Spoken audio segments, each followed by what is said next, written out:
ఇప్పుడు $1 వచ్చేసి నియర్లీ 86 రూపాయలు. ఇప్పుడు సడన్ గా పడుకొని పొద్దున లేచేసరికి $1 రూ. 100 ఉందనుకో, అప్పుడు ఇండియా పరిస్థితి ఏంది ఆలోచించిరా? మాట్లాడదాం చూడండి. ఫస్ట్ వచ్చేసి క్రూడ్ ఆయిల్ డాలర్లో ట్రేడ్ అవుతుంది. గోల్డ్ కానీ, సిల్వర్ కానీ, ప్రెషియస్ మెటల్స్ కానీ ఇవన్నీ మనకి డాలర్లో ట్రేడ్ అవుతుంది.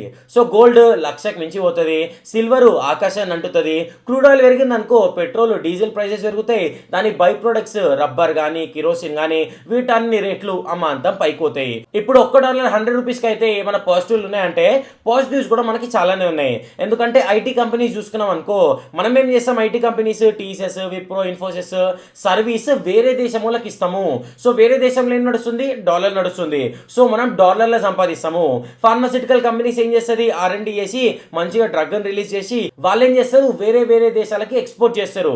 సో ఫార్మాసిటికల్ కంపెనీస్ కానీ, ఐటీ కంపెనీస్ కానీ, ఇంకా ఏ కంపెనీస్ అయినా సరే వాళ్ళ బిజినెస్ మోడల్ ఎక్స్పోర్ట్ ఓరియంట్ ఉందనుకో, వాళ్ళకి ప్రాఫిట్. ఇప్పుడు నేను చెప్పింది జస్ట్ ఎగ్జాంపుల్ కి మాత్రమే, కానీ ఇదే పొజిషన్ అంటే ఇదే ర్యాపోతో కొనసాగిందనుకో, నెక్స్ట్ ఇంకో 5 to 6 years లా ఈజీగా $1 100 అవుతుంది.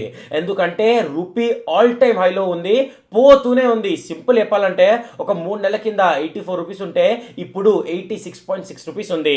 ఇదే ర్యాపోలో పోయిందనుకో ఇండియాకి చాలా నెగిటివ్. ఎందుకంటే మనం నెట్ ఇంపోర్టర్, మనం ఎక్స్పోర్ట్లు తక్కువ చేస్తాం, దానికంటే ఇంపోర్ట్లు అనేది ఎక్కువ చేస్తాం కాబట్టి. సో దీని గురించి మీరేమనుకుంటారో కామెంట్ సెక్షన్ లో కామెంట్ చేయండి.